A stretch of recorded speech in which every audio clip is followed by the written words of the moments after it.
I want to introduce two great guests at this moment. Dr. V.K. Paul, member of the Niti Aayog Health and chairman of the Board of Governors of Medical Council of India. Thank you very much, Dr. Paul, for joining us. And we also have Brahman Mukherjee. Ms. Mukherjee is a health data scientist, chair of biostatistics at the University of Michigan School of Public Health. Thank you so much to the two of you. Dr. Paul, we'll begin with you first. Straight up my question. We have a triple whammy, if you were. There is pollution, then there is festive season, and I by no means am suggesting that festivity is a form of a whammy. You know, congregation is what we are worried about, and the added COVID-19. What is the strategy that we have? Because the world over, people are going for re-lockdowns. India isn't. Well, Sanket, firstly, we must recognize that at this point in time, for a couple of weeks now, there is a stabilization in the trends as far as the new cases are concerned. Recoveries are overtaking the new cases. Death rates are low and declining with time. So it is a situation where the nation can be proud that over an extended period of time, the pandemic has been reasonably well controlled. The damage has been, in terms of losing lives, has been limited, relatively speaking. But yes, you are absolutely right that this plateauing or decline that we are witnessing, which we believe is true and reliable and robust, yes, indeed, the coming 100 days in particular are very challenging. And you have cited those reasons. Yes, indeed, these are the timings for festivals from Chhath to Puja to Diwali to Eid to Christmas and New Year, Dashara and so on and so forth. And these are usually the times when people collect together, enjoy and have festivities and large gatherings happen. Now that is something which the virus loves. It loves being in the presence of gatherings with large number of people so that it can transmit from one to the other. So there is a concern. There is also a concern of winter months in principle, although this virus has not been very consistent in terms of a seasonality behavior, so to say. It has been rampaging in the month of March. In some ways that was winter. And then we thought it will decline in summer. It did not.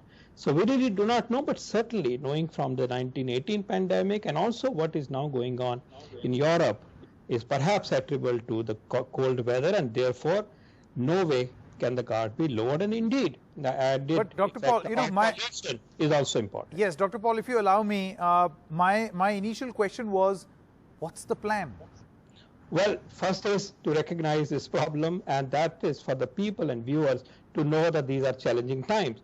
Because in terms of the most important critical component of our plan is now the people's own behavior. Please note that surveillance, testing, tracking, containment has been going on. What about a re-lockdown? One moment. So that's going on. Hospital level preparedness is going on. Testing has been ramped up. So the three other pillars are already moving and re-intensifying and being further intensified. Where we have a room for improvement is what we would do individually.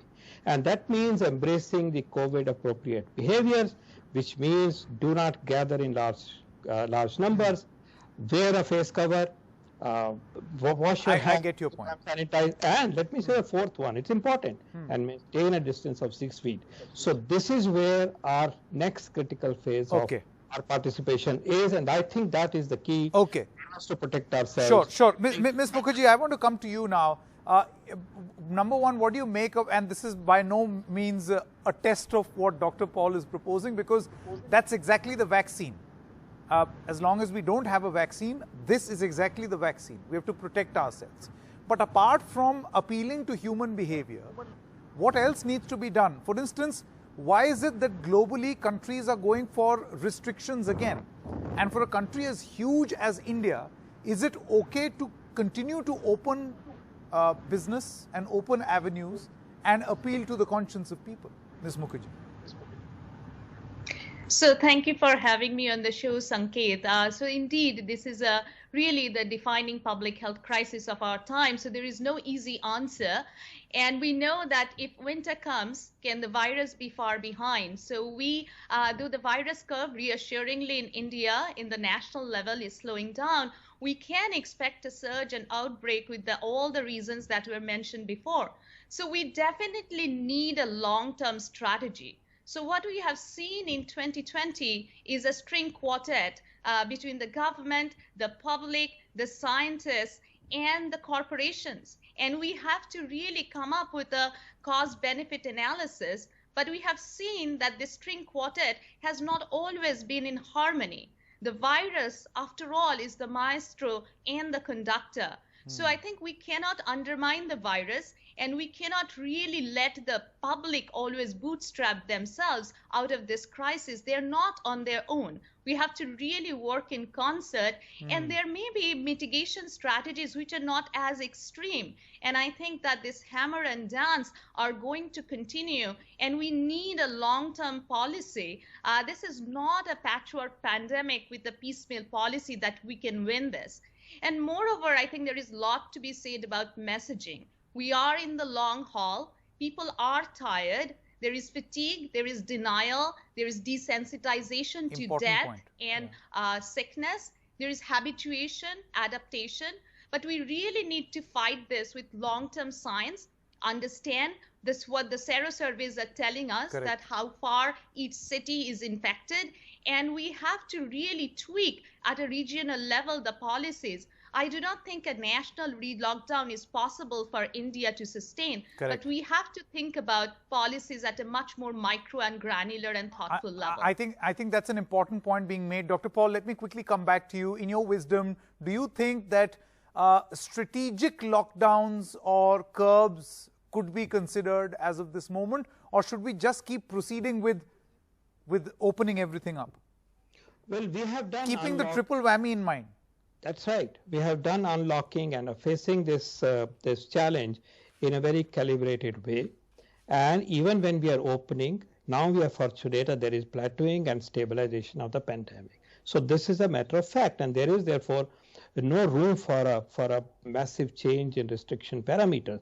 But at the same time, remember, our surveillance strategy, our containment strategy envisages containment zones, where in that area and that population there are restrictions. So these are micro lockdown, so to say, where distancing is optimized, entries into the population is restricted through perimeter control and so on. So that remains a strategy. And after the lockdown also, during unlock phase, this has been going on in all parts of the country. We cannot lower the guard as far as that is concerned, even when the number of cases are declining, because we still have a long way to go in any case in terms of the decline. So I would say those three pillars are already in motion. Surveillance, containment, testing, which is a bridge for everything else in a way, and hospital level preparedness and home care, hospital care balance. These three, this country has been delivering on and should be further intensified. They can be as good as they can be in a perfect mode done. But there is a margin for change in our own behavior. How many of us are wearing the mask the right way? I agree with you.